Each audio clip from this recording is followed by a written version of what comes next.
10 horas e 54 minutos, Mandrake e os Cubanos. Essa música é sensacional do Skank. Agora, vamos direto pra São Paulo. Na noite... Em Sampa, com Diniz. São Paulo, SP. São Paulo. Então vamos lá, direto de São Paulo, num oferecimento de Viação Cometa, linha Sorocaba-São Paulo com ônibus G7 2013 e ar-condicionado. Você tem na Cometa. Acesse viaçãocometa.com.br ou no Facebook, facebook.com/Viação Cometa Oficial. Marcelo Diniz, boa noite, meu querido, tudo bem? Boa noite, Thiago, boa noite, Cris, boa noite, Luizinho, muito boa noite, ouvintes da Rádio Ipanema FM. Você tá resfriado ou é anasalado do telefone? Eu ainda tô, a minha voz tá voltando ao normal. Você ainda. lembra da minha voz? Continua mesma. Tá bem isso, viu, Diniz? A minha voz tá voltando ao normal ainda. Maravilha, não, mas tá bacana, já melhorou. A primeira impressão é que foi ruim, agora... Toma um vinho português que melhora. Vamos lá. E aí, Diniz, hoje a gente vai falar, até, vamos dizer assim, num auto-bullying, como você definiu hoje à tarde, de coisas portuguesas em São Paulo, né? Exatamente, já que eu passei o dia ouvindo piadinhas a respeito do resultado de ontem da Portuguesa. Qual foi? 4-0 pra Lusa. Deu, 4? Mas deu a lógica, né, Cris? Time grande e tal, aquela coisa. É um clássico, né? Vamos ouvir o que aí, Luizinho? Meu Deus. Olha lá, os caras não se cansam. Isso é ouvir o original? Como é que é? É uma arrebita. Uma arrebita. Não arrebitei nada aqui, não. Não, mas tirando o futebol de lado, tem muita coisa legal relacionada à comunidade portuguesa em São Paulo, né, Diniz? Pois é, e é sobre isso que eu vou falar hoje então, Thiago. Na verdade, primeiro, já que o assunto nosso era o futebol e o que mais se falou hoje nas redes sociais e nos trabalhos e tudo mais foi o resultado de ontem, eu lembrei de algumas histórias interessantes que envolvem a Portuguesa. Uma delas até eu estava presente lá no Morumbi, que foi na final, na semifinal do Campeonato Paulista de 98. O roubo do Castrilli? O famoso roubo do Castrilli. Isso foi 96. Não, 98, eu tava lá. Tá. Tava lá, depois a gente foi pra final e tomou uma piabada do São Paulo com Raí e tudo mais. Que isso, eu lembro do Castrilli marcando 2 pênaltis, não foi? Não, um foi justo, o outro eu não enxerguei direito. Justo. Mas enfim, vou começar falando da final do Paulista de 73, que você nem era nascido, faz Meu 40 Santos, anos. né? Meu Santos. O seu Santos, que foi uma das coisas mais absurdas na história do futebol brasileiro, né? Pra quem não sabe da história, em 73... Santos e Portuguesa fizeram a final do Campeonato Paulista, o Morumbi lotado, tinha 130 mil torcedores, porque a torcida da Portuguesa é grande realmente, lotou o Morumbi. Só tinha Portuguesa, né? Tinha uns 10 santistas. Leões da Fabulosa, e aí aconteceu que teve um empate lá, né? Foi 0-0 no tempo normal, 0-0 na prorrogação, e a decisão foi para os pênaltis. E o Armando Marques, né, que era o árbitro? O Armando Marques era um cara bem afetado, né, um cara muito folclórico e tal. Ele errou as contas, cara. Ele errou as contas, Cris, você acredita? Foi assim, Cris, o cara da Portuguesa bateu, errou, o cara do Santos bateu, errou, ok? Um pênalti para cada um, 0-0. O segundo pênalti da Portuguesa foi para fora. E ele não marcou. Aí o Carlos Alberto, do Santos... O lateral direito, capitão. O capitão. O cara da Portuguesa bateu o terceiro, errou. Aí o Edu, né, que era um craque de bola, foi lá e fez, ou seja, 3 pênaltis para cada lado, 2-0 pro Santos. Na conta dele, a fatura já estava liquidada. Então ele deu o título pro Santos naquele momento. Só que ainda tinham 2 pênaltis para cada lado. É lógico que é mais fácil acertar na Mega Sena de fim de ano sozinho. A Portuguesa teria que acertar os 2 e o Santos perdeu os 2. E o quarto pênalti quem ia bater era o tal de Edson Arantes do Nascimento ou Pelé. Então a situação... E aí a Portuguesa se revoltou com a conta e foi pro vestiário, ou o Santos foi pro vestiário? O Otto Glória, que era o técnico da Portuguesa, ele tirou o time de campo. Isso. Porque ele percebeu a bobagem. Enquanto o Santos comemorava, ele tirou o time de campo e do estádio. Os caras foram embora do estádio. Com a taça e tudo. Levaram embora. Não, os caras fugiram, eles foram embora. Pra Portuguesa. Eles falaram assim, deu uma confusão e o Armando Marques errou, vamos embora. Quando o Armando Marques se ligou que ele tinha errado, alguém avisou a ele foi pro vestiário chamar o time da Portuguesa e o time da Portuguesa já tinha ido embora, claro. E amador ou não o futebol até 40, 50 anos atrás? Você vê que nada mudou, na verdade. Nada mudou, né? na verdade. E reza a lenda que teve jogador Porque assim, os caras sequer tomaram banho. Do jeito que os caras entraram no vestiário, o Otto Glória falou, vamos embora, porque isso aqui vai dar rolo. E aí o Armando Marques, só pra acelerar a história, como não tinha como ter cobrança, declarou o campeonato empatado. Empatado. E aí, Santos e Lusa são os campeões paulistas de 1973, sendo que teve uma final, né? A Portuguesa tem meio título paulista. E foi o último, né? Foi o último ganhou título. No grito. Acho que foi o único título da Portuguesa. O único título da Lusa e uma Copa São Paulo de futebol júnior do Denner. Exatamente, que era craque. Que era muito craque. Aí tem uma outra história muito interessante da Lusa, que foi em 75, aquele Juan Figuer, que foi talvez um dos primeiros grandes empresários do futebol, né? O Juan Figuer, em 75, ele ofereceu um jogador para a Portuguesa que era um cara desconhecido, que era um tal de Diego, e ofereceu esse Diego por $30 mil. A diretoria da Portuguesa achou muito caro, e esse Diego, ele era um argentino. Diego Armando Maradona. Ah, não. Jura? Sim. Os caras olharam e falaram assim, pô, mas é um cara franzino. O cara é anão, pô. É argentino, $300 mil. A gente 30 mil, né? 300 mil 300 mil dólares, era uma bala. E aí eles se recusaram aí. Diego Armando Maradona... Foi embora pra Europa, Tomou outro rumo. Exatamente. Eu não sabia dessa história, mas que em 75 ele era bem novinho, porque... Ele tinha 15, 16 anos, bom. Ele foi, eu acho que pro Estudiantes antes de ir pro Boca, né? Porque o Diego Armando Maradona, né, o Dios Maradona, né, que eles falam que é Deus e tal, sim. Ele em 86 ainda era novo quando ganhou a Copa, em 90 estava no auge, acabou perdendo a Copa na final, nos pênaltis para a equipe da Alemanha. Na verdade não foi nos pênaltis, foi 1-0 gol de pênalti da Alemanha na final, jogando na Itália, e aí a Argentina em 94 tinha um timaço, mas ele caiu no doping depois daquele gol, que ele foi comemorar na câmera, e aí até o mais lerdo se ligou que alguma coisa estava errada com o Dieguito. A Portuguesa perdeu de contratar Diego Armando Maradona. Vai, Luizinho, pode falar. Tem uma homenagem aqui pro nosso querido amigo de todas segundas e quintas. Vamos lá. Escuta aí. 2, 3, 4. Muito bom, Luizinho, muito bom. Bom, continuando. Vamos continuar com esse papo português aí. Continuando o assunto, aí na semifinal do Paulista de 98, que eu tava lá, eu assisti os 2 jogos da semifinal e eu não tinha nem ingresso. Eu comprei um ingresso de R$5 naquela pior parte do estádio. Não é geral que chama, eu nem sei como é. Eu fiquei quase que no fosso do Morumbi para assistir o jogo. E aí foi esse episódio que você falou, né? O Javier Castrilli, que foi um argentino contratado para dar mais lisura. Contratado pelo Corinthians, né? Lá foi uma operação na Lusa. Ele foi contratado para dar mais lisura ao campeonato, né? A Federação Paulista teve essa onda de contratar juízes estrangeiros. Para ser imparcial, né? Isso, tava 2-1 para Portuguesa, o empate era do Corinthians. Aos 45 do segundo tempo, o cara ele deu o segundo pênalti. Mata a bola no peito e o Castrilli deu que a bola tinha batido na mão. Na mão. Parado 10 minutos. Acho que foi o zagueiro Emerson, se eu não me engano. Eu não foi.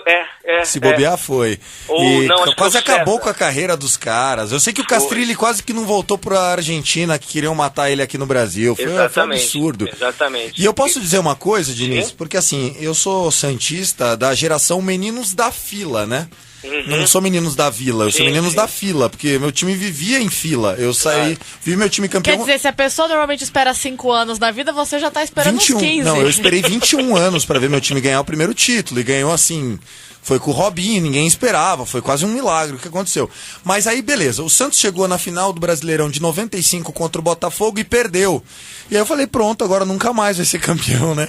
Aí no ano seguinte a Portuguesa vem chegando aquele time que tinha o Rodrigo, tinha o Alex Alves, era um time bacana, tinha o Galo de volante. Época, pra mim, áurea do futebol, porque eu acompanhava, vivia de futebol, né? Bom, e aí eu torcendo pra Portuguesa, afinal, vou torcer pro mais fraco. Só que chegou na final contra o Grêmio, eu pensei assim, falei, meu, se a Portuguesa ganhar isso aí mesmo, só o Santos não vai ter ganho nada. Daí eu comecei a torcer contra a Portuguesa. E aí, uma das coisas mais humilhantes para um torcedor, eu acho que é secar a luzinha, né? É triste. É triste, o cara tá no fundo do poço secar a luzinha. Mas enfim, aliás, em 95 contra o Botafogo, pra mim foi a maior barbaridade da arbitragem. Nem vamos falar disso que eu vou ficar nacional. chateado, cara. O Castrilli, imagina, o Castrilli foi um erro que ele... Foi um santo. Uma bobagem, mas enfim. Vamos seguir. As histórias da Lusa são essas. Sobre coisas boas de se comer da culinária portuguesa, e a culinária portuguesa é muito boa. Tem uma história que eu sempre fiquei me perguntando aqui. Aí uma vez eu conheci um pizzaiolo aqui, ó. Lá vem as musiquinhas do Luizinho para me sacanear, hein? Não é sacaneando. Não. É só pra dar vamos dizer assim, um jeito diferente na conversa. Então tá bom. Aí eu perguntei uma vez para um pizzaiolo aqui qual a origem da pizza portuguesa. E ele me contou uma história muito interessante. Ele falou que quando os italianos chegaram aqui no Brasil, ainda não tinha o conceito de pizzaria como um estabelecimento comercial aqui. Então, as primeiras pizzas que eram feitas aqui no Brasil, elas eram assadas nos fornos de padaria. Elas eram feitas pelos portugueses. Que bacana, cara. E aí, então, esses caras das padarias, né, para poder atender a colônia italiana, eles preparavam uma pizza com aquilo que eles tinham mais lá à mão para preparar as comidas, os sanduíches e tal. E o que eles tinham sempre à mão era ovo, cebola, pimentão e azeitona.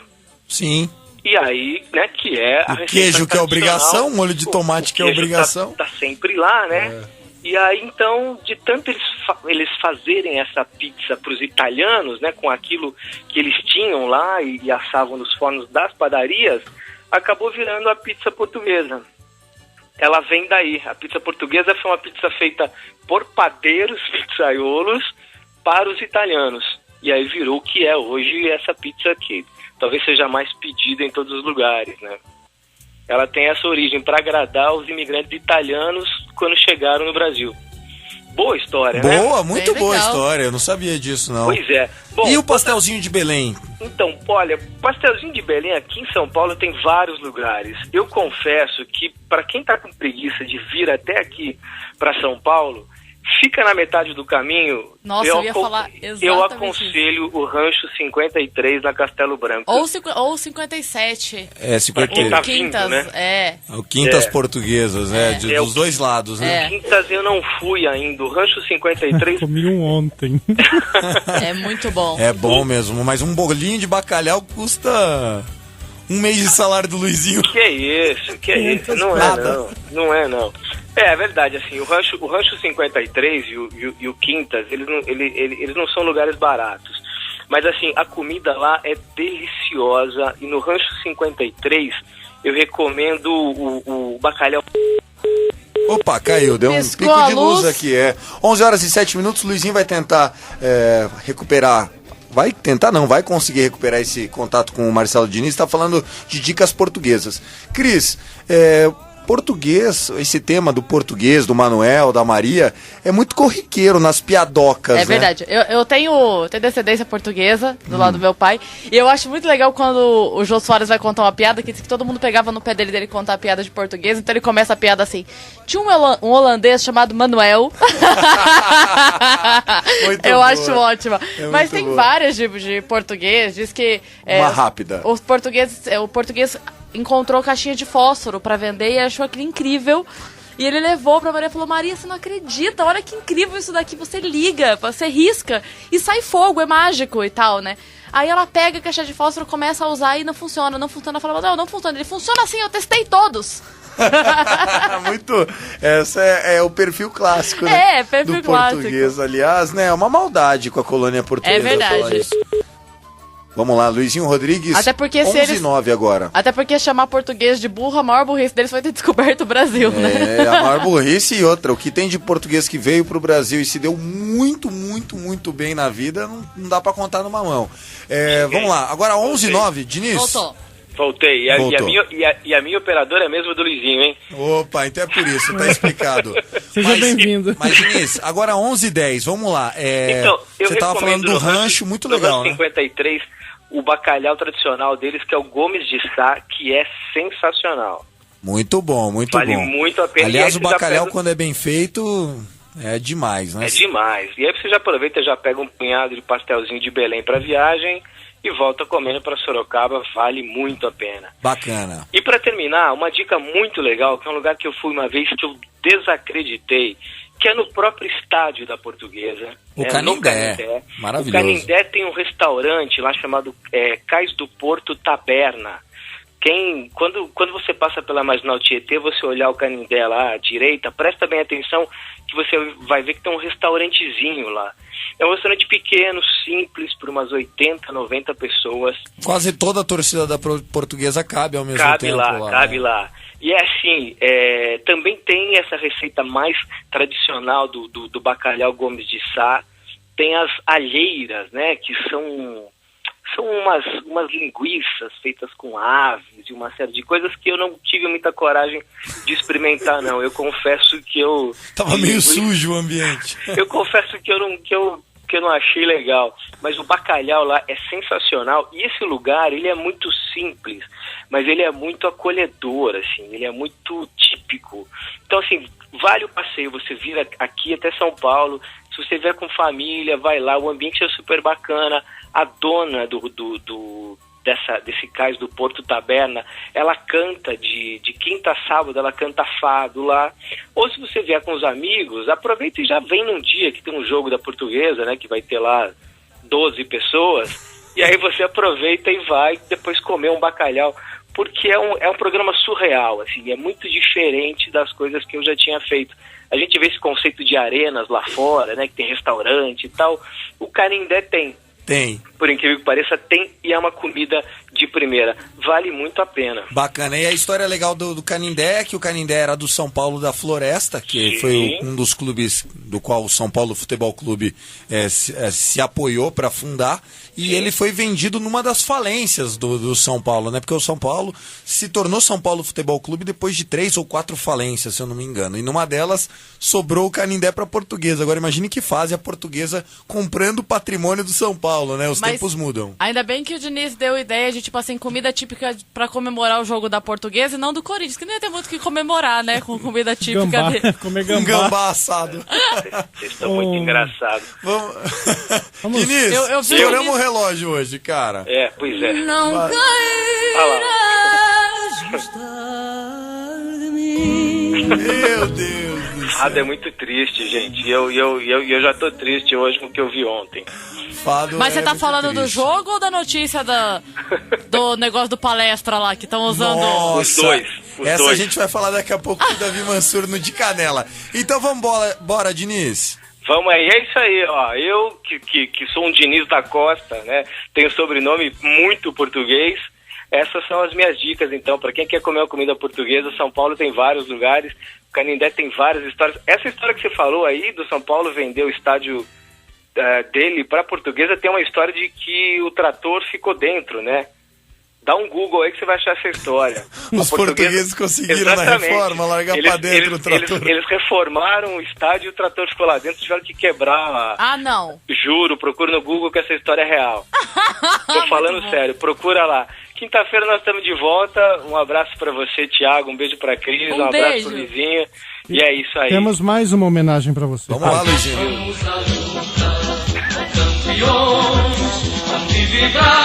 Seu hino da Portuguesa.